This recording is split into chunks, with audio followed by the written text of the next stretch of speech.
meus caros, e é o que, sem muita dificuldade, eu creio que demonstrarei ao longo dessa exposição, em que, a pedido vosso, eu darei alguma coisa a respeito da religião nova. O que supõe, naturalmente, um conhecimento exato, antes de tudo, do que é uma religião, do que é uma doutrina, para que nós possamos compreender bem exatamente do que é que se trata. As noções a respeito de religião estão tão deformadas, estão de tal maneira minguadas, que a pessoa, pensando que a religião nova não é senão em ponto novo, algo de diferente daquilo que se conhece como religião antiga, não entende bem a magnitude, a importância telúrica e extraordinária das transformações que vão se operando entre nós. Das transformações para o desastre, para a ruína, para o desabar completo, mas enfim, das transformações.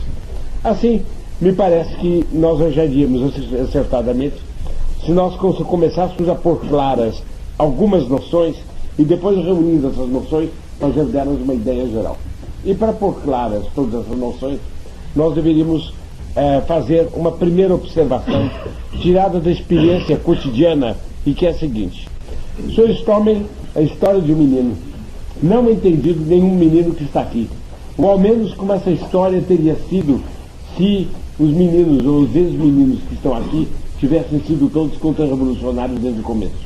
Não é, portanto, a história de uma criança contra-revolucionária que eu tomo, mas é uma história de uma criança que hesita nos primeiros passos, miseravelmente, entre a revolução e a contra-revolução. E quando ela hesita entre a revolução e a contra-revolução, quando ela está, portanto, nos pantanais da semi-contra-revolução, ela está, de fato, na área da revolução. Os pantanais da semi-contra-revolução são da área da revolução. Então, eu vou imaginar uma criança que pertence a esses pantanais. Vocês imaginem uma criança, mas uma criança que está começando com 3, com 4, com 5 anos de idade, ela está começando a ser sujeita a um primeiro regime, que é um regime comum desta ordem mínima, pela qual, quando a criança se levanta, lava-se, e depois se veste, e depois toma seu chá ou seu café, depois vai brincar no jardim. Uma criança, portanto, que ainda não estuda, mas que está entregue apenas aos primeiros movimentos da vida e que com elas vai se manifestando. Nós podemos bem imaginar o que se dá com tantas crianças nessa ocasião, e que a criança sente uma porção de impulsos que estão em desacordo com aquilo que a razão não mandaria fazer. Por exemplo, é de acordo com a razão que a pessoa, se levantando, reze, porque é o primeiro minuto de sua vida, de sua existência naquele dia. A pessoa deve consagrar esse primeiro minuto a Deus, que é aquele a que se dirigem todas as nossas homenagens, nossas adorações, por meio de Nossa Senhora. Então deve rezar. Para rezar, deve rezar de joelhos na própria cama ou de joelhos no chão, mas deve rezar de joelhos. Mas, não só isso, mas a rezar de joelhos, ele terá que rezar ou no chão ou na cama. Ele deverá adquirir um hábito. Não pode agir de acordo com a fantasia. Mas se ele está habituado a rezar todos os dias de joelho, na cama, ajoelha-se na cama e reza. Se está habituado a rezar todo dia no chão, se ajoelha sobre o chão e reza. Mas faz a coisa segundo uma determinada ordem. Bem, depois a criança deve lavar-se. As condições do corpo humano, depois de uma noite inteira que se passou, que se transpirou, etc., exigem que a pessoa se lave e se apresente limpa. Bem, depois a criança tem que tomar café, depois tem que brincar. No brinquedo tem que correr, não pode ficar parada, porque precisa fazer exercício. Depois tem na hora do almoço. Na hora do almoço ela não pode começar a fazer sobremesa, porque gosta mais da sobremesa, mas tem uma ordem lógica na qual a comida deve ser apresentada. Senão ela come logo toda a sobremesa nas primeiras garfadas, e depois não quer almoçar. E depois, porque é de acordo com a lógica, que a coisa mais doce fica para o fim, porque é aquela que mais atrai e que pode desviar a atenção. É preciso que as coisas mais nutrientes atinjam o organismo com aquela picotada vital de um bom consomé ou de um bom bifti, para depois passarem através de uns pratos e a sobremesa, que é a parte mais delicada, entra dentro da linha do supérfluo.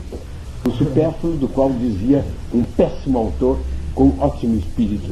O supérfluo, esta coisa tão necessária, dizia Voltaire. Bem, ele aí entra para essa coisa tão necessária, um pouco de fantasia no fim.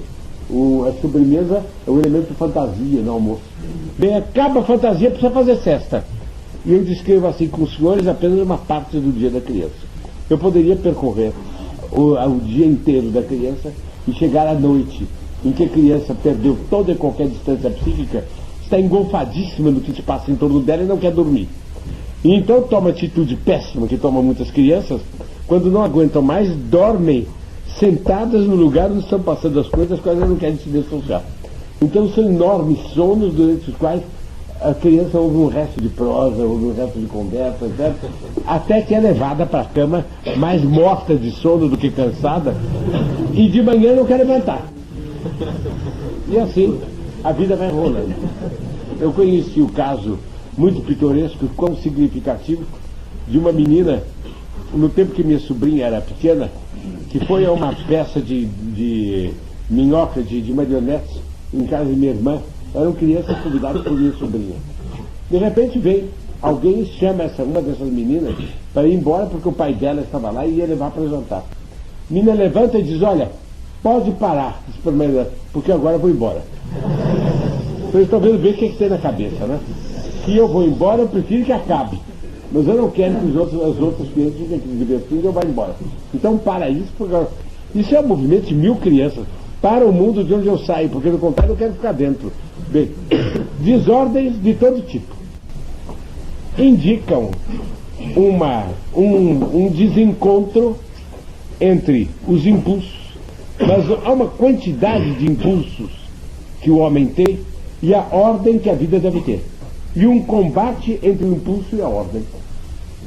Na aparência, isso se resolve da seguinte maneira: a criança é habituada à força a fazer as coisas como devem ser.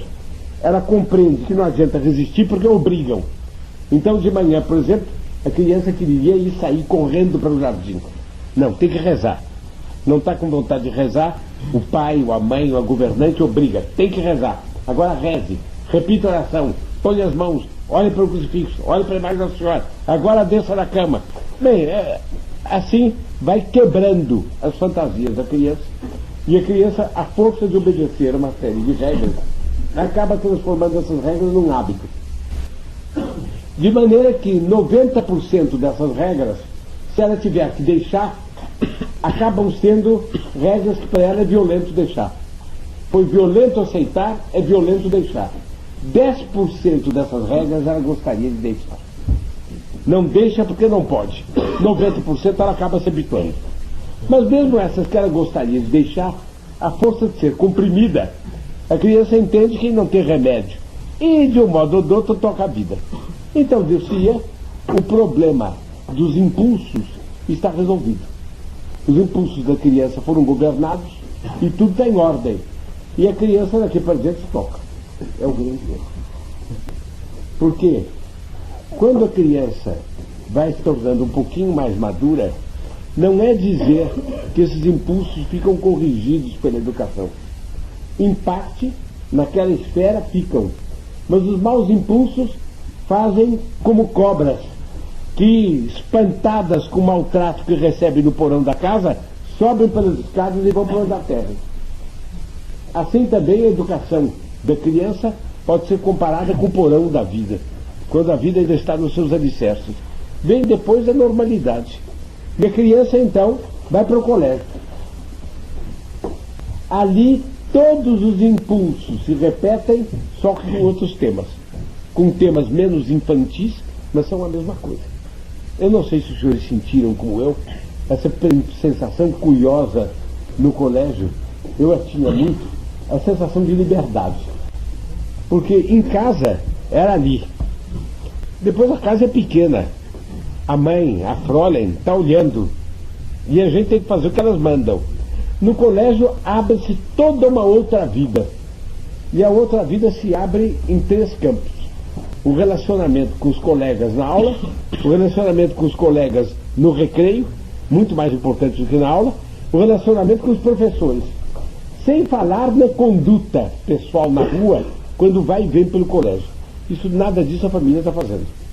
E desde que a gente não faça nenhuma peraltagem que figure no boletim, a família não sabe, nem pode saber 1000 amizades que a gente escolhe, que a gente rejeita, 1000 atitudes que a gente toma, que deixa de tomar, problemas que resolve, nem de longe a família pode supor que existam. E a gente é que resolve, e resolve como quer. Resolve como quer, de 2 jeitos. Ou pelo impulso, já vem os mesmos impulsos da infância repetindo, ou é pelo impulso, ou é pela razão. E o problema, a alternativa entre o impulso e a razão se repetem. O menino vai para o colégio e nota um outro menino que é muito engraçado e diverte a ele. Ele então vai e procura relação com aquele outro. Ele tem uma porção de razões para não ter aquela relação, mas ele dá risada. E dando risada ele se dá por bem pago. Então estabelece aquela relação. Ele com aquele menino, ele aprende uma porção de maneiras ruins que ele não deveria saber. Uma porção de expressões verbais vulgares que ele não deveria ter.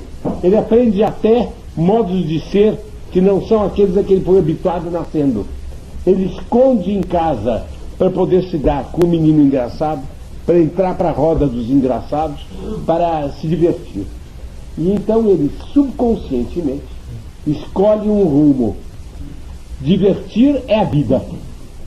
E eu vou onde houver gargalhada. É um rumo. E às vezes isso marca depois o rumo de um homem a vida inteira. Vai ser um engraçadão, um folgadão, um contador de piada, que todo mundo acha graça, e que faz a vida servindo de palhaço. Por quê? Porque criança resolveu tomar essa atitude. Um outro, pelo contrário, é picado pela mosca da ambição. Me lembro, quando a primeira vez no Colégio São Luís eu vi se abrirem as portas e entrar um automóvel pequeno, automóvel para menino, que nunca se tinha visto em São Paulo, cor de laranja, e um menino sentado dentro tocando o automóvel. Que colosso, olha lá isso aqui, que posição tem, que automóvel caro ele tem, como ele é um homem formidável, vou me dar com ele para entrar na roda dele, para entrar no mundo dele, porque aquilo é o mundo que vale a pena viver. Minha casa não tem automóvel assim. Meus primos, meus irmãos não usam em dias de frio as luvas que eu vejo que ele usa, e sobretudo não tem aquele tom de superioridade desdenhosa e tranquila em que ele responde os cumprimentos e que põe todo mundo agachado diante dele. Como eu gostaria que todo mundo se agachasse diante de mim.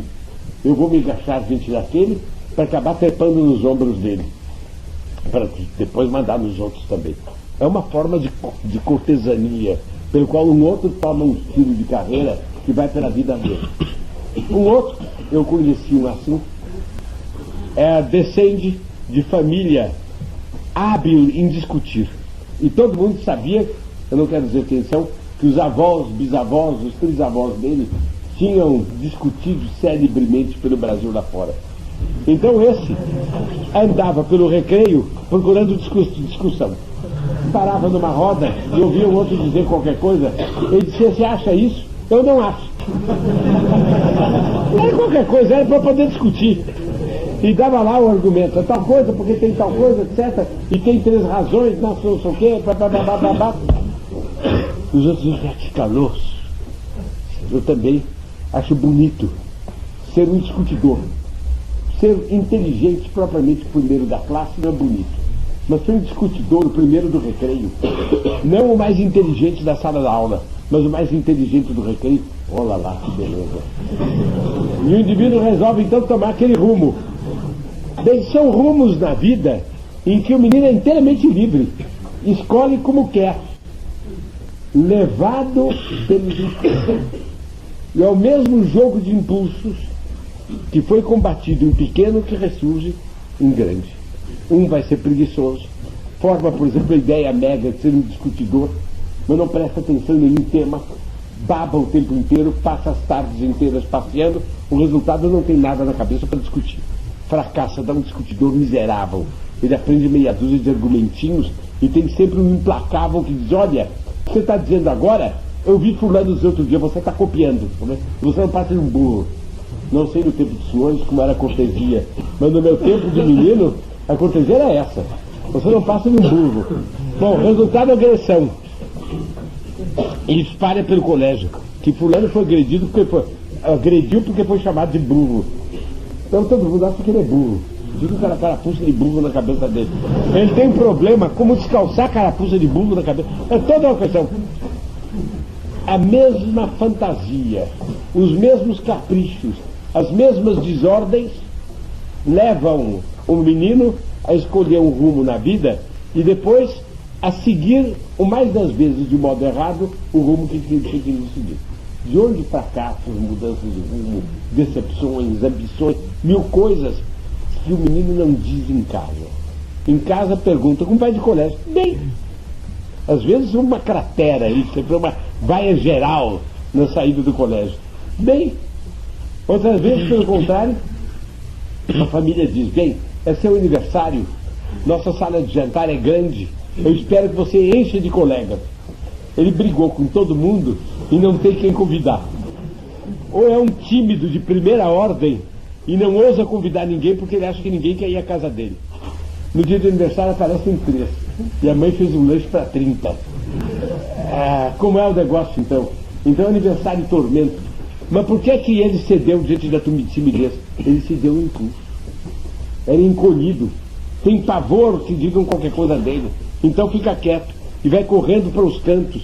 Para não falarem mal dele, ele prefere que não falem nada. Outro, pelo contrário, o super mega brigou com todo mundo e ninguém gosta dele. Você tem 20 apelidos e ninguém ele convida para ir para casa e todo mundo diz, eu não quero ir na sua casa, deve ser muito pau, você é um jeito de cacete, etc. Lá vai por aí, a vida é dura. Bem, assim é quando o homem fica estudante, universitário, depois quando se forma, escolhe a carreira, depois quando o homem chega à idade madura e tem 50 anos, e depois quando aos 60 começa a velhice. Ainda o mesmo jogo de coisas se faz. E quando o velho está, a velhice começa com 60. Mas em que idade é que ela liquida o homem? Depende muito do homem, depende tudo de Deus. Bem, claro, bem, em que idade que ela liquida? Em que idade ela liquida o homem? Eu já tenho visto velhos na cadeira de balanço, às vezes velhos prematuros, às vezes velhos imaturos, às vezes velhos transmaturos, na mesma cadeira de balanço, perto de uma janela, chupando as bochechas, com uma cara desapontada. É um irmão que foi visitar o outro. Como vai você? Bem? O outro, bem, os dois quase dormindo. Na sua casa vai tudo bem? Bem. E seu netinho que estava doente, como vai? Já sarou, já está no colégio. Meia hora depois os dois estão dormindo, um em frente do outro. É o fim de uma vida tocada pelos mesmos impulsos que a gente teve em criança. Quer dizer, há em nós uma desordem fundamental, por onde nós não queremos aquilo que nós deveríamos querer. Nós não queremos a perfeição que nós deveríamos realizar, nós não queremos ser aquilo que nós deveríamos ser, nós não admiramos aquilo que nós deveríamos admirar, nossos impulsos pedem uma porção de coisas que não são razoáveis e há uma batalha de ponta a ponta na vida, até o último hausto e até o momento de fechar os olhos, essa batalha existe. E a batalha é, algo em nós está pedindo algo que é fora do nosso caminho, é fora da nossa via, e nós queremos absolutamente o caminho e a via. E por causa disso nós lutamos, e nós lutamos, e nós lutamos, e isto vai, eu volto a dizer, até o último.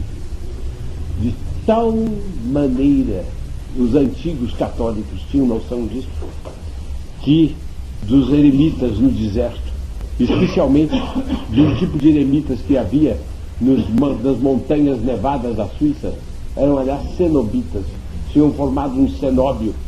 Se contava que depois de passar 30, 40 anos nas neves eternas, salvando pessoas que se tinham perdido e que eles iam procurar os famosos cães São Bernardo levavam para encontrar, e praticando penitências, austeridades, quando a um estava morrendo, toda a comunidade se reunia em torno dele. E ele entrega as últimas lutas. E então, de vez em quando, um irmão da comunidade dizia: perseveras, irmão, perseveras, irmão. Enquanto ele podia, ele ia dizendo que sim. Até um determinado momento em que ele não dava mais resposta. E eram alternativas: rezar para ele perseverar e depois perguntar se ele persevera. Até o último instante. Até o último instante. Para quê? Para assegurar aquela vitória. Porque nos dizem os tratadistas de vida espiritual que no último momento, muitas vezes no último momento, ainda o demônio combate e procura arrastar a alma, e que as tentações que a pessoa sofre no fim da vida são piores do que todas as tentações que teve no decurso da existência. Donde aquela linda oração final na Ave Maria: rogai por nós pecadores, agora e na hora de nossa morte. Amém. Quer dizer, pensando que a hora da morte é a hora da batalha suprema, onde mais uma vez todos os impulsos vão se revoltar, e onde mais uma vez a gente tem que dizer não para todos eles. A criatura humana tem, diante da morte, reações surpreendentes. Eu uma vez conversei com um padre que me contava as reações das pessoas. Ele me contava que alguns morriam com uma mania de se despedir da terra, que era uma coisa incrível.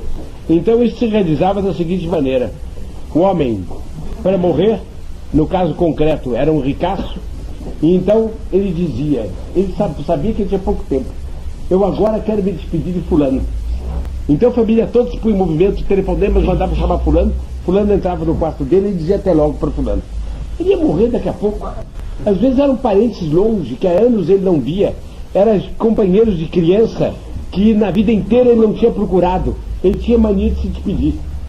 Porque os senhores estão vendo que é uma ideia, uma ilusão de que ele se agarra à vida. E que ao despedir-se, ele segura na última argola que pode manter suspenso sobre o abismo da morte. Esse mesmo padre me contou uma coisa horrorosa de um homem que disse a ele o seguinte: disse: eu estou com minha vida toda em ordem, se eu fizer uma confissão com o senhor verá que tudo eu pus em ordem para morrer, mas eu agora mereço receber sua absolvição, porque eu não estou mais em estado de pecar mortalmente contra a pureza. E o meu grande apego é tal pessoa. Ele vivia em casa com uma façura, ele não tinha esposa, vivia com a façura. É tal pessoa, mas eu não posso mais pecar com ela, de maneira que eu estou em condições de receber a sua absolvição. O padre disse para ele, mas para ver se encaminhava um pouco a coisa, disse: até acha que ele foi jeitoso. Ele disse: não, eu não posso dar absolvição ao senhor enquanto essa pessoa estiver debaixo do mesmo teto que o senhor. Essa é a doutrina católica. Ela tem que abandonar a casa. O senhor pode dar dinheiro para ela, pode fazer o que quiser, mas ela tem que abandonar a casa. E o senhor tem que chamá-la e dizer a ela que o senhor andou mal coabitando com ela, que o senhor se arrepende, que o senhor censura o ato que o senhor fez e censura o ato que ela fez, e que ela deve sair de casa como símbolo da rejeição que o senhor faz da vida que tiveram em conjunto. Depois disso eu lhe dou absolvição. Antes disso não dou. Ele disse, voltou-se para o padre e disse: padre, eu vejo, eu vou para o inferno e eu prefiro ir para o inferno, porque isso não quero. Bom, o padre foi muito íntegro, pôs o homem encostado na parede. Vocês estão vendo a última hora, ainda os apegos quais são. E daquela ligação ignominiosa, ele não queria desfazer-se, nem sequer por palavras, quando aquilo não tinha mais um conteúdo real, ele não queria desfazer-se antes de morrer. Essa é a posição, esse é tal jogo das inclinações humanas, das propensões humanas, o jogo abominável das propensões humanas, que vai desde a infância até o fim da idade, até o fim da velhice, e que leva a pessoa a ver que a vida deve ser uma. E aqui nós temos, na raiz de toda essa luta, nós temos um ponto de partida concreto, prático, bom, para nós termos ideia do que é uma religião. Porque é o que é dentro disso a religião. Se um homem escolhe de ser de um determinado modo, que é o desenvolvimento e a plenitude normal e lógica de sua própria natureza, dos dotes que ele tem, da ordem que está nele, de maneira que ele seja a plena florescência e a pujança do que ele deve ser, ele no fundo admira um certo ideal humano. Um certo ideal humano que é de acordo com a razão e é especialmente apropriado para ele. Ele deve ser daquele jeito. Bem, se pelo contrário o homem não admira isto, ele se entrega ao gostoso da vida nas mil formas. Um desses gostosos pode ser o trabalhar. Eu sustento que o trabalho pode ser um vício. E que a gente, literalmente viciada em trabalhar. Os senhores sabem quais são os viciados em trabalhar?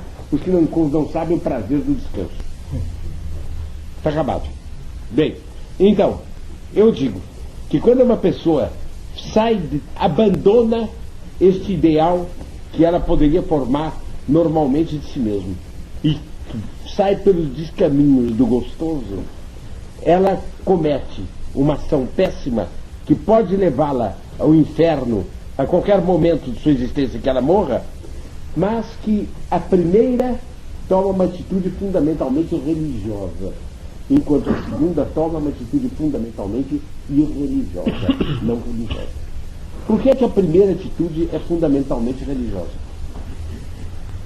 Se eu tiver a ideia de como eu seria se eu fosse santo, mas eu tomo a palavra santo numa plenitude de sentido que é maior do que a tradição heresia branca costuma difundir, contém também o lado bom que há na heresia branca, mas contém muito mais.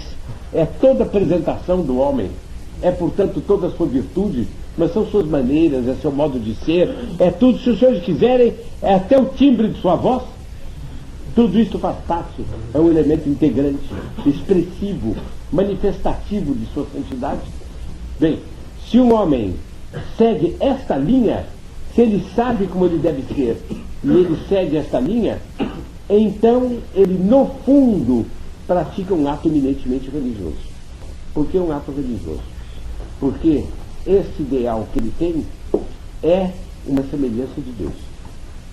E ele não tarda em perceber que esse ideal não tem sentido a não ser que haja um Deus santíssimo, do qual esse ideal não era o reflexo. Não sei se eu estou claro no que eu estou dizendo ou não. Quer dizer, eu formo um ideal. Vamos dizer que um criançola qualquer, uma criança, vê na entrada da Estação da Luz um livretinho sobre Carlos Magno e forma um entusiasmo por Carlos Magno e diz: eu quero ser na linha de Carlos Magno, eu quero ser segundo Carlos Magno, ad mentem, segundo a mente de Carlos Magno, porque assim se deve ser. No fundo, ou a criança nessa ideia carolíngia entre ver algo mais alto, entre ver um Deus que criou, que é o Carlos Magno dos Carlos Magno, perto do qual o próprio Carlos Magno não era nada, é o Deus cheio de esplendores do Padre Eterno, do qual procede o verbo e que escusa com o verbo por inspiração gera o Divino Espírito Santo. Ou é isso, ou então não é nada. O próprio Carlos Magno fica reduzido ao vazio, fica reduzido a nada. O que é que qualquer ideal se não tem por detrás a religião? A gente apalpa, é um sonho. Sem ele a vida é inferno. Com ele a vida é dura, mas é suportável. Mas é só na condição de dar para o céu. Porque se não for para dar para o céu, o que é? Ninguém percebe em ideal nenhum. Ou é a religião, ou é a aceitação desse modelo porque é segundo Deus, ou não tem nada. Mas por que é segundo Deus? Quer dizer, da consideração de certas criaturas, a gente sobe a criatura, o ente divino, increado. Bem, então, quando a gente faz essa consideração, põe no mais alto da concepção a religião. E este é propriamente o varão religioso. O varão religioso é o que estruturou o seu pensamento, estrutura a sua personalidade assim. Mas o que é que tem por detrás disso?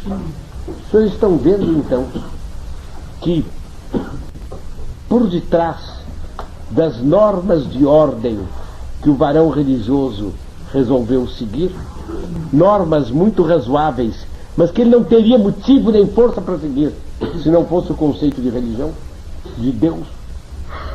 Bem, por detrás está, portanto, a ideia de um Deus que ele deve servir, que ele deve imitar, que ele deve amar, porque é a perfeição das perfeições de tudo aquilo que ele concebe, e por causa disso este varão vai impor-se regras.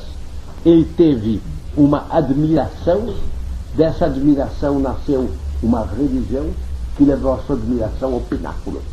E porque ele admirou e amou, ele quis ser segundo, quis ser conforme, quis adaptar seu modelo. E por que ele resolveu isso? Isso é a religião. Ele então resolveu entregar a sua vida a isso.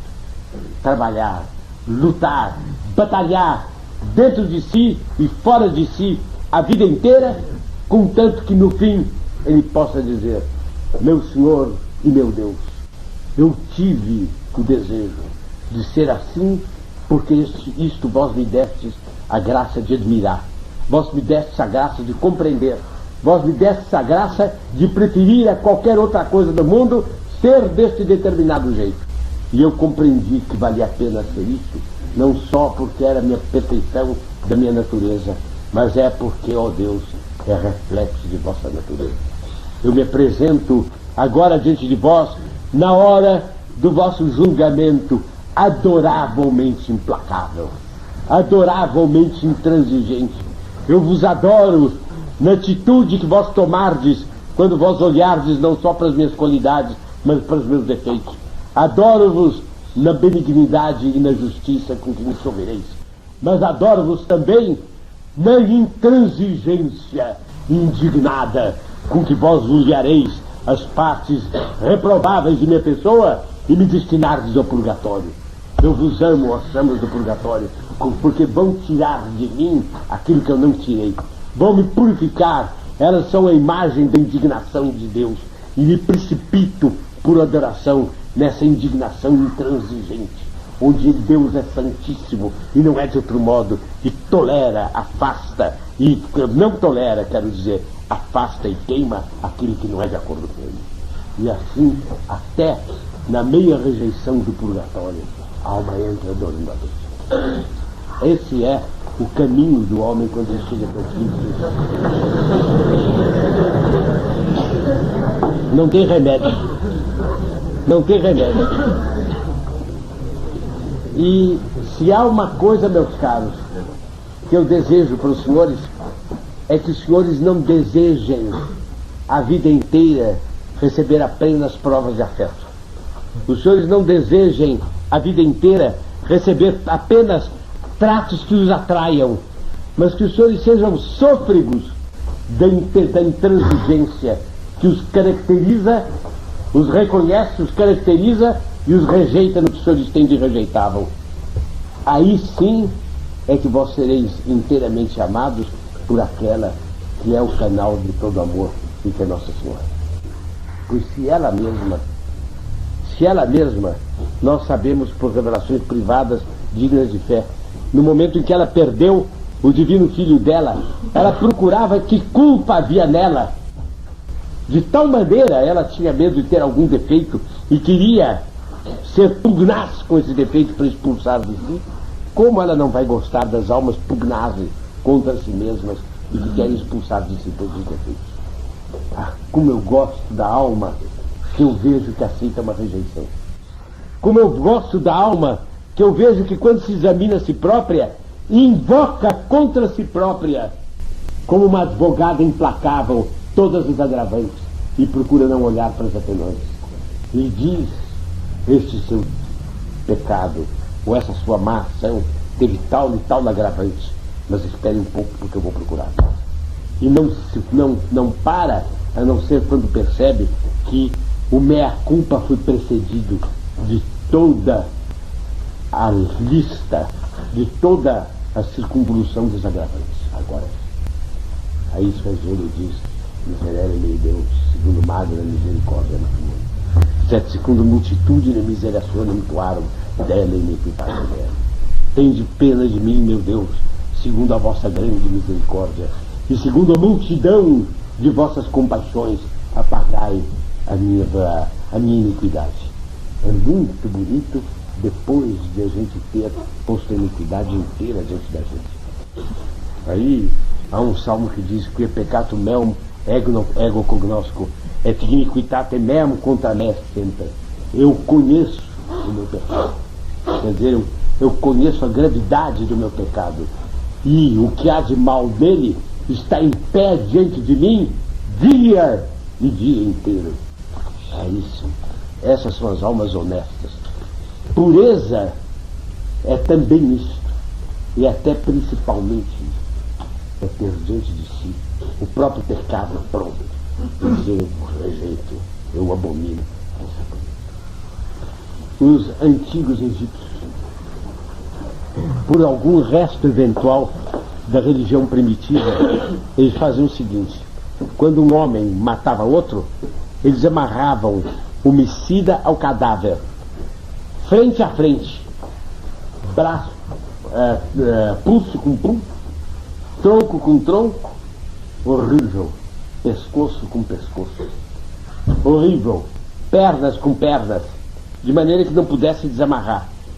Trancava num calabouço e deixava lá até o cadáver se desfazer de podre.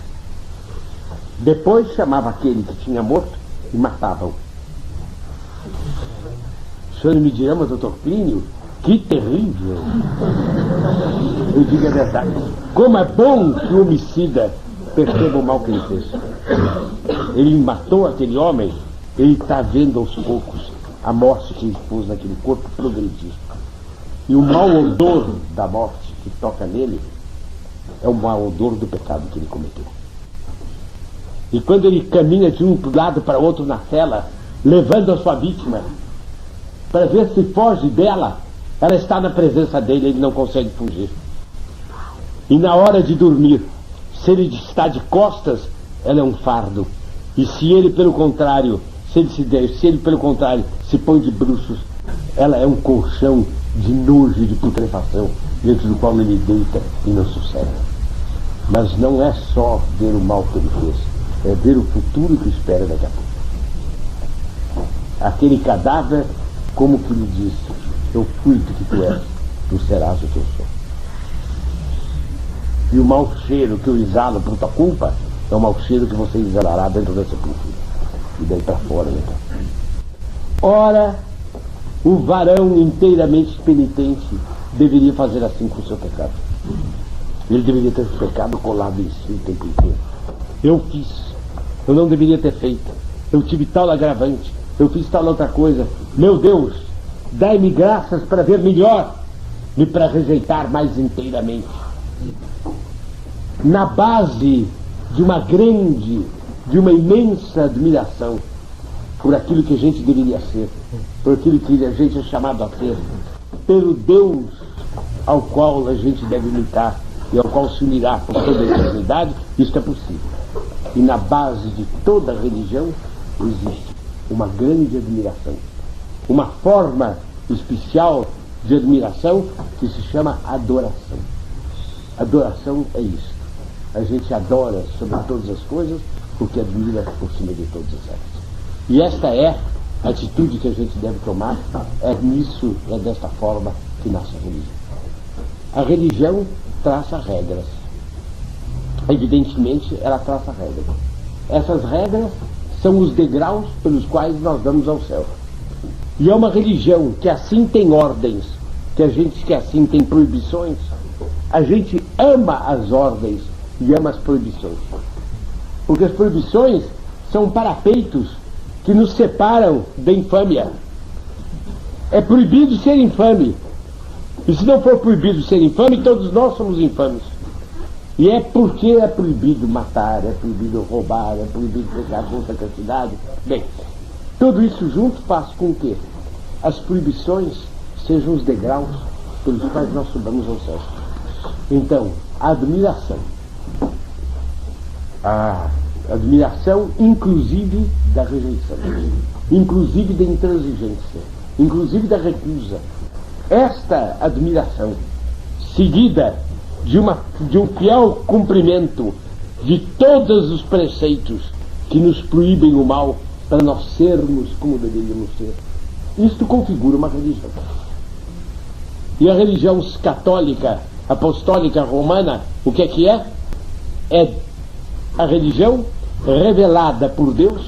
São Tomás Aquino explica isso perfeitamente, porque a razão humana, pelos delírios do homem, facilmente poderia pecar, poderia não ver essas coisas como são, e então poderia cair no pecado. Deus revelou para que o homem não se enganasse. Deus dá graças para que o homem siga. E a primeira e a maior de todas essas graças, meus caros, não tenham dúvida, é a graça da admiração. É por onde nós começamos a admirar. Eu já contei isso aos senhores a meu respeito. Na Igreja do Coração de Jesus, a Santa Igreja Católica Apostólica Romana. O som do órgão, a expressão de fisionomia das imagens, os paramentos, os vitrais, o estilo todo da igreja. Eu dizia, mas isso deve ser assim, isso está direito. Como eu admiro isso. O ponto, isto é certo que vem do tal Deus que dizem que há e que é perfeitíssimo. E a prova de que ele existe é que isto está aqui. Porque ninguém dos que estamos aqui dentro comporia isso. Nem eu, nem mamãe, nem ninguém do que está aqui dentro comporia isso. Isto é mais santo do que todas as pessoas santas. Isto vem de Deus, baixou do céu. Deus existe porque existe o órgão, porque existe o vitral, porque existe o turíbulo, porque existe a liturgia, porque existe o evangelho que o padre lê e que é de uma beleza extraordinária. Porque todos os santos, ao longo dos séculos, tiveram as caras dessas imagens. Isso depois. Alguém poderia me dizer, mas quem sabe se isto é fantasia, esses santos não foram assim.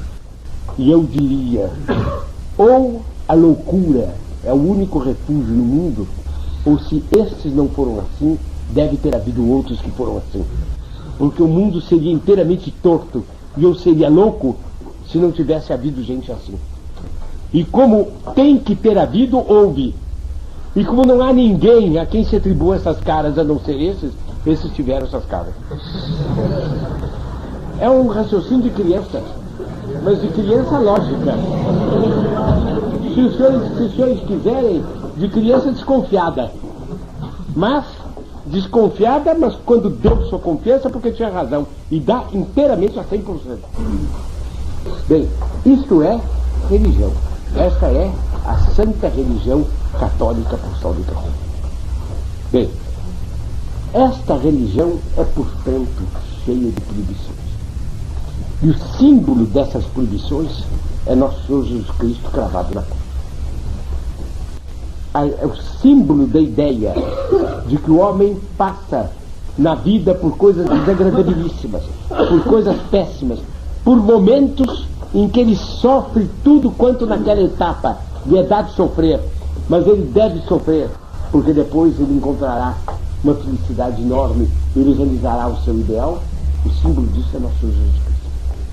Quando a gente vê nosso Senhor Jesus Cristo, eu falo em termos de criança, quando a gente vê nosso Senhor Jesus Cristo no crucifixo que a gente tem no quarto de dormir e que a gente contempla na penumbra, ou para o qual reza antes de fechar os olhos, ou para o qual a gente olha quando acorda de manhã, pregado na cruz, e de outro lado tão bondoso, tão condescendente, tão sublime, tão paciente, tão resignado, a gente entende o seguinte: não, a coisa é dura e até duríssima, mas o prêmio é ser como ele. Porque ainda que seja para estar numa cruz, mas ter aquela elevação de alma, ter aquele equilíbrio, aquela ordenação, aquela força de vontade. É preciso suportar, suporto. E aquela grandeza de alma, onde não fica amargo, mas pelo contrário é bondoso com todos. E ele, o varão das dores, vir dolorum, é a alegria de todo mundo que olha para ele. Isso aqui é extraordinário.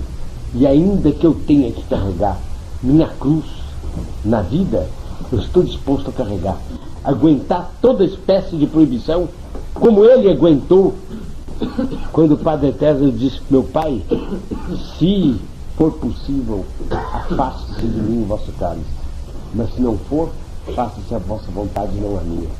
E o Pai, mandando um anjo para lhe dar forças, ao mesmo tempo disse: proibido, não é possível, é preciso aguentar. Proibição. Essa proibição nos remiu.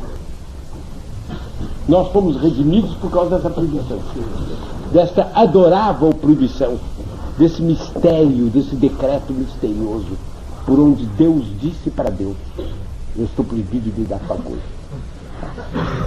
Não mistério. Deus pede a Deus: dá-me tal coisa. E Deus responde a Deus: é proibido. E os dois falam numa linguagem de mistério, para eu ouvir, para os senhores ouvirem. Nosso Senhor Jesus Cristo que diz ao Padre Eterno: se é possível, afaste-se de mim esse cálice. Que mistério tremendo é esse! Para Deus, para quem tudo é possível, o que é que há de impossível na hora em que é a própria imagem de Deus que pede a Deus uma determinada coisa? Entretanto, a resposta é não. E uma resposta sumamente misteriosa. Nós não sabemos qual foi esse limite, porque foi essa coisa misteriosa. O fato é que Deus pediu de Deus o que a natureza humana não conseguia aguentar. E por isso veio um anjo e deu a ele força. Quem, a não ser Nossa Senhora, conhecerá algum dia o diálogo entre esse anjo e Nosso Senhor Jesus? Eu, às vezes, imagino que o anjo não veio logo.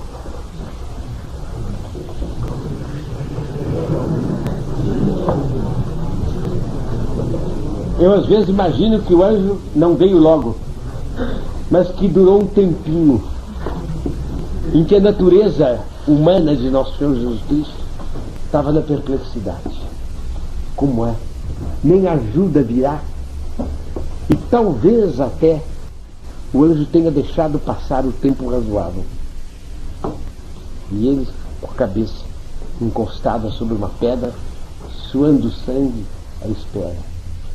Quando de repente é uma luz, é um bater de asas, e é um anjo que o adora. Como terá sido a adoração desse anjo? Como é que esse anjo poderia ter adorado Nosso Senhor sem sofrer? O anjo no céu não pode sofrer. Mas como é que ele poderia não ter tido compaixão vendo aquilo? Que compaixão indizível! Uma compaixão sem sofrimento. Que mistério foi esse? Mas o anjo trouxe a Nosso Senhor Jesus Cristo luzes, trouxe forças com que ele depois fez a sua imensa, a sua divina epopeia. Sem mais um minuto de hesitação. Sem mais um minuto em que ele, aliás, a hesitação não esteve um instante, mas de prostração. Cada vez que ele caiu debaixo do peso da cruz, ele continuou agarrado à cruz. Não deixou a cruz, quer dizer, eu continuarei, eu chegarei até o fim. É a sublimidade da ideia do dever que é cumprido como deve ser cumprido, e que é levado ao inimaginável. No imaginável, no inimaginável, ele se realiza e aí define. Vocês querem ver outro mistério dentro disso? Eu me espanto que não se comente esse mistério. Mas o seguinte: a visão beatífica de Deus, a visão direta que a criatura tem de Deus, é uma visão que é imensamente mais fortificante do que a visão que pode ter de um anjo. Na hora em que o Filho de Deus estava prostrado na mais terrível das dores, ele não teve a visão beatífica. Veio um anjo para consolá-lo. Mais ou menos como um pai que sabe que o filho está gemendo do lado de fora da casa e manda um empregado. Nem abre a janela para olhar o filho. Não é verdade que arrepia até alguns dos sonhos do que eu estou dizendo? Durou para ele encontrar Nossa Senhora. Durou. Ali ele teve aquele mar de contentamento. Mas quanto durou? Quer dizer, quantos mistérios nesse caminho. Então, é o caminho do sofrimento misterioso, que a gente nem entende bem, mas que a gente segue. Este é o verdadeiro caminho.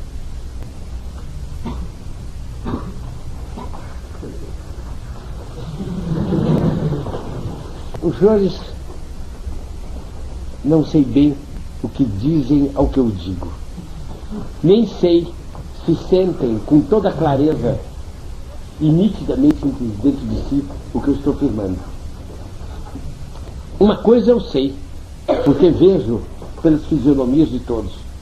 Eu percebo bem que de um modo ou do outro, isto para os senhores é admirável. Seguir, ter forças para seguir, eis o problema. Mas quando a gente pede, tem forças. Isso é certo. Querer é seguir. Meus caros, o que é então a nova religião? É exatamente o contrário disso. É aquele que não aceita proibição nenhuma. E ou desde sua infância já começou a saltar, na hora de rezar não rezou, quiser que tomar lanche para depois rezar, evitou de se lavar, foi se lavar mais tarde, etc. Ele levou um dia de desordem. Ou aquele que capitulou na velhice e começou a fazer coisas que não tinham propósito. Salomão foi um. Um horror. Um horror. Bem, então, seja como for, aquele que segue os impulsos, que faz até o fim o que queria, esse está apartado dessa religião. E ele põe como tese o seguinte: a ordem da humanidade e a ordem do universo está na espontaneidade do impulso. Fazer o que deseja e gozar a satisfação de ter feito aquilo que deseja. Isto é a nova religião. E essa nova religião veio corroendo ao longo da Revolução a humanidade cada vez mais. Na RCR, os senhores têm exposto isso com clareza. Eu não vou senão lhes dizer uma palavra a respeito desse assunto, e é o seguinte: cada revolução que veio acabou com uma série de proibições. O protestantismo tem muito menos proibições do que a religião católica. Nem tem comparação. Basta o livre exame, em que cada um interpreta a religião como quer e, portanto, interpreta a moral como quer. E acaba aceitando a moral que ele acha cômodo ter. É nada. Já dá diretamente meio de religião. Bem, a Revolução Francesa é o liberalismo. E é, mais uma vez, a irreligião, a liberdade dos instintos na ordem temporal, na ordem do Estado. Não é mais na ordem da igreja, mas é na ordem do Estado. O comunismo não é senão o mais completo achincalhe do homem nessa liberdade completa dos instintos, desde que não se revolte contra o poder público. Contaram-me uma coisa inenarrável de um brasileiro que se hospedou. Eu quase hesito em contar aqui, mas é preciso contar para a gente ver bem o que é essa religião que está nascendo. De um brasileiro que se hospedou em Petrogrado, em São Petersburgo, que eu de nenhum modo chamarei de Leningrado. Aqui na cidade de São Pedro. E nem é Petrogrado, não. É São Petersburgo. Ali, bem, a fórmula mais arcaica e mais reacionária do nome. É essa assim que eu chamo. Bem, então, hospedou-se em São Petersburgo num prédio de apartamento novo. Bem, esse prédio de apartamento tinha como peculiaridade que, para economizar a construção, não tinha encanamentos até os apartamentos. E os serviços eram todos no porão. E no porão não havia uma divisão. Era promíscuo para os amplos séculos, sexos sem divisão. Resultado, o sujeito mora no 7º andar, se ele, para se lavar o rosto, tem que descer e subir, ele acaba não se lavando, acaba se evitando ser porco. E é para lá que vai. Outra coisa. Bem, e o mais, que eu não estou entrando aqui em pormenores, mas que eu estou entendendo no sentido cru da palavra. E o mais cru da palavra. Bem, outra coisa horrorosa, os prédios antigos não são pintados. Porque pintura é uma mentira. Oculta o verdadeiro aspecto do material de construção. Então você vê em palácios antigos caindo, aparecendo tijolo, o nojo, a sujeira. As casas são porcas como os homens. Ou como a alma dessa gente. Divertir. Cada um tem para morar um cubículo tão pequeno que o grosso de sua vida passa em enormes barracões em que todos comem, todos bebem, todos conversam, todos dão risada e estão continuamente juntos todos com todos, a não ser na hora de dormir. Não há intimidade, não há esse deleite tão brasileiro, aliás, de rodinha de 2 ou 3 que se afastam dos outros para conversar, tão ultra brasileiro. Bem, não há nada disso, mas o tempo inteiro coletividade. Para quê? Para criar um estado de alma, criar um estado de coisa em que o homem se degrade o mais possível e faça absolutamente tudo quanto ele quer, exceto o bem. O bem é proibido. Então é obrigado a ser porco, é obrigado a ser preguiçoso. A Rússia de hoje, a Rússia comunista, é o lugar da preguiça. Vocês veem que eles não fabricam nada, não produzem nada, vivem de esmola das nações ocidentais, porque eles não trabalham como devem, vivem atolados na preguiça. Os senhores sabem qual é o corolário da preguiça? É a bebedeira. Na medida em que a miséria permite, entra um lugar para embriaguez. A pansexualidade mais completa, mas são os instintos inferiores do homem que podem transbordar, mas uma proibição. É proibido subir, é proibido ser superior.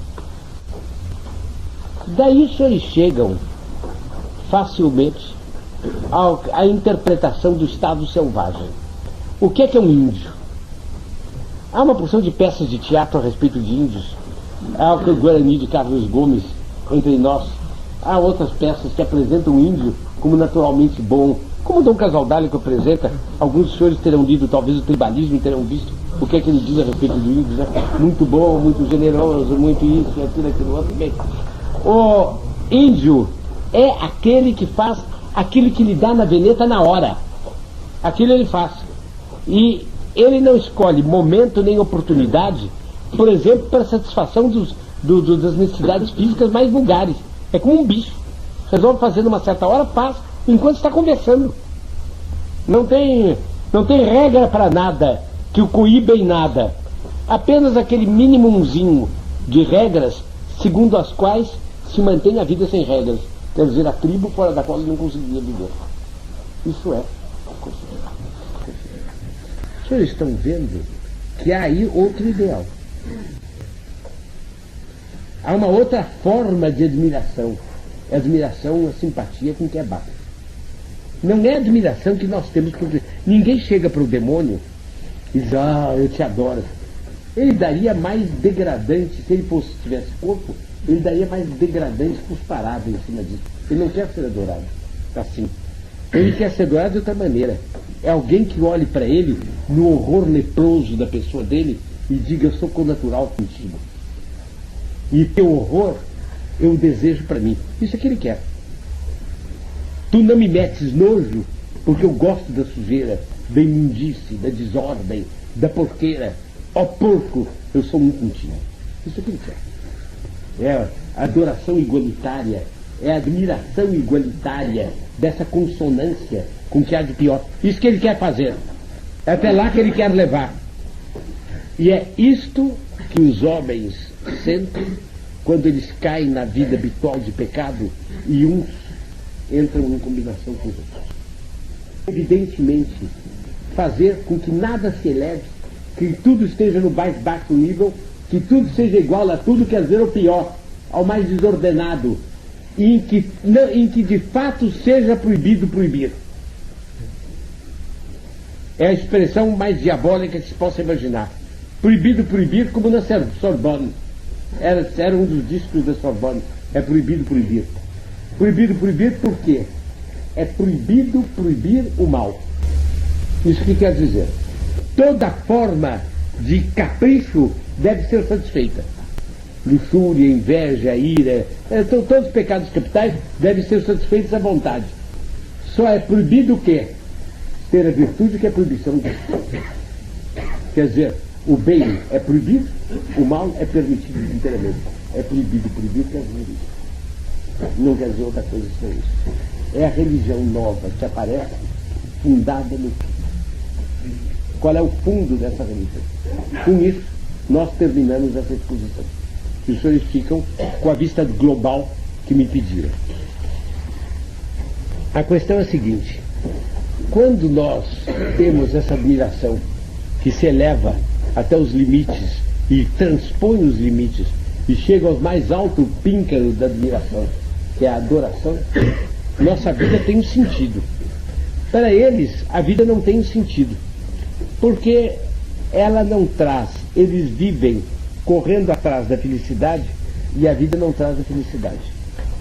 Porque o que é próprio dos nossos sentidos maus é o seguinte: quando a gente satisfaz, a gente recua, eles pedem, nossos sentidos pedem alguma coisa e nós recusamos, aqueles têm a impressão que se aquilo for dado, dá uma felicidade intensa, deslumbra. A gente dá, algum tempo depois a pessoa se habitua. E quando se habitua, não encontra mais gosto. Disso não há regra que escape. Uma vez, eu estava passeando no Pacaembu, eu estava fazendo minhas orações, talvez eu tenha contado esse papo aqui. Com o senhor Marcelo Pereira de Almeida, há muitos anos atrás. E íamos andando naquelas ruas tranquilas do Pacaembu. Era uma tarde, uma manhã bonita, não me lembro se era tarde ou manhã, mas lembro-me do jogo de luz. E bem devagarzinho, no outro sentido, vinha um carrinho puxado por um burro, um cavalo, e dois rapazinhos guiando, um homem e um rapazinho, qualquer coisa. Quando passou meu automóvel enorme, azul, eu vi a cara dos dois. E eu olhei para o Marcelo e vi que na cara dele havia a mesma coisa que havia dentro de mim. Como seria gostoso poder descer desse automóvel e andar nesse charrete. E então eu me lembro que eu disse a ele talvez ouça no gravador que eu estou contando, não sei se ele se lembrará desse papo ou não. Eu disse a ele: vejam como são as coisas. Nós estamos no automóvel e queremos ir para a charrete dele. E ele se consideraria idealmente feliz se pudesse estar no nosso automóvel apenas para dar um giro de 1 hora. Uma hora, sentar dentro do automóvel, entrar por uma porta, sentar e sair do outro, já ele ficaria contentíssimo. É o pé da letra. Mas o que é? É que nós estávamos ultra habituados a ter aquilo que, antes de eu ter, eu também queria. Graças a Nossa Senhora, eu não queria desordenadamente.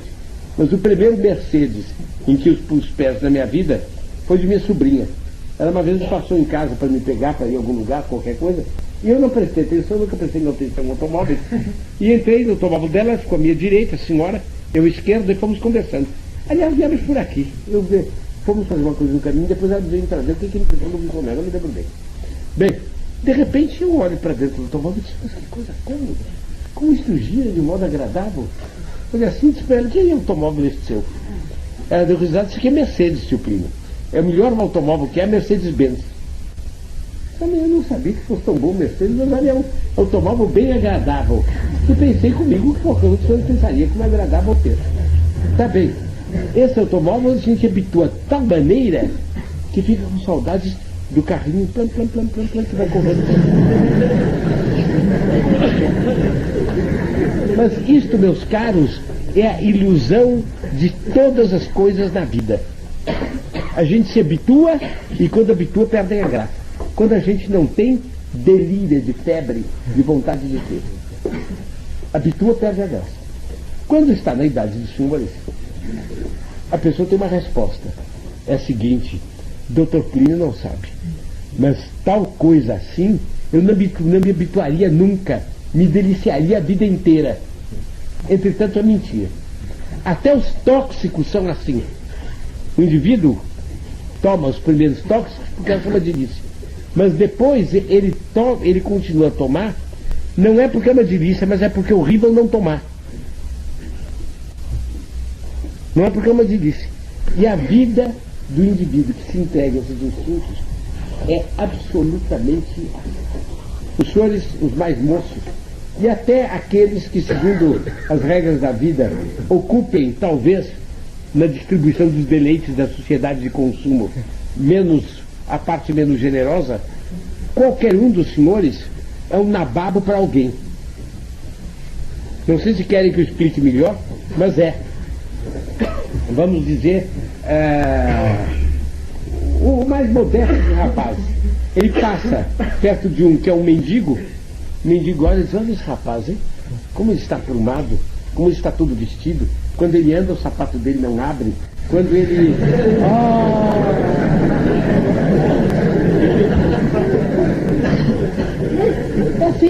É assim. E o mendigo pensa dos senhores, que sendo um dos senhores, é um ente repleto de felicidade. Pensa de todos. Não há um dos senhores que não tenha causado alguma vez inveja a alguém pelo fastígio da felicidade terrena que tem. É assim. Bem, os senhores não estão de acordo com isso, porque já estão habituados àquilo que maravilha o mendigo. Isso se repete depois. E assim como os senhores estão habituados àquilo que eu gostaria tanto de poder ter, eu acho que vários dos senhores têm uma coisa que eu acho deliciosa, com uma boa manteiga, pão italiano, daquele grandão. Aquilo é excelente. Quantos dos senhores vão comer pão italiano amanhã? Bom, evidente. Bom, agora, isso que para o que não tem é uma maravilha, para o que tem é um hábito. Habituou, acabou, o sujeito está pensando no mais alto. E quando o sujeito fica no mais alto dos mais altos, o que é que acontece? Ele tem inveja do homem que anda andando em carretinha. Sabe o que acontece? Horas em que a vida pesa, em que o sujeito não entende o sentido da vida. Então diz: eu preciso escapar da vida. E então o segredo é ou matar-se, ou muita gente não tem coragem, uma religião que permita escapar da vida. A religião pela qual se escapa da vida é a religião das reencarnações sucessivas e da perda no nada. O homem se reencarna primeiro como bicho, primeiro como planta, depois como bicho, depois como homem, depois se ele andou de acordo com umas tais prescrições bramânicas, ele se perde num todo de um Deus que dorme eternamente. Quer dizer, ele desaparece e morre, perde consciência de si e deixa de ser. E de tal maneira é esta religião do suicídio, do tédio, do frenesi do prazer e depois do aborrecimento de todo o prazer que está dominando, que hoje eu comentei na reunião à tarde, eu comentei esse fato único. Na Unesco, em Paris, domingo, a Unesco é uma espécie de, se os senhores quiserem, de departamento de propaganda, mas de laboratório de ideias da ONU e, portanto, da República Universal que está sendo feita, vão ser proclamados os direitos do animal. Como consonância dos direitos do homem. E na ONU, o embaixador de uma republiqueta mirim, de lindo nome, existente aqui em algum lugar das Antilhas, chamada Granada, fez um longo discurso em que ele não falava apenas dos direitos do animal, mas falava dos direitos da planta. E para ser poético, falava dos direitos da flor. Agora, onde é que nós chegamos com uma coisa dessa? É isso. É porque na flor está encarnado, está um homem, está uma alma penitente, que vai depois se encarnar em animal, e que depois vai se encarnar em homem, para escapar afinal. E voltar para o nada. E incorporar-se a esse Deus que dorme eternamente. é isso nada. Entrar no sono, na inteira ignorância de si mesmo, eternamente para todos. Aqui está, meus caros, a antítese. A TFP, que pelos meus lábios no momento, desconvida tão quadradamente para o caminho do sacrifício, que falando do sacrifício do nosso Senhor Jesus Cristo, eu sei que até que os horrorizei. Bem, quer dizer, horrorizei que não com o que eu disse, mas com o sacrifício. Com a ideia do sacrifício que eles terão que enfrentar. Bem, de outro lado, os outros acabam sofrendo imensamente mais do que nós. E depois ainda vão ter o inferno. Nós vamos ter vida dura, é verdade, mas com uma tranquilidade de alma, uma serenidade, uma afirmatividade, uma esperança. Nossas almas podem ser comparadas com bandeiras que tremulam ao vento. As almas deles podem ser comparadas a bandeiras que escorrem ao longo do estandarte, mas que foram derreadas e estão embaixo no meio da poeira. Até a glorificação eterna, o sepultamento no inferno. Esta é a nova religião. Que essa descrição da nova religião lhe sirva para admirarem cada vez mais a religião eterna de sempre, de nosso Senhor Jesus Cristo, de Nossa Senhora, da Santa Igreja Católica Apostólica Romana. Com isso, está dada a explicação pedida e nós podemos nos retirar.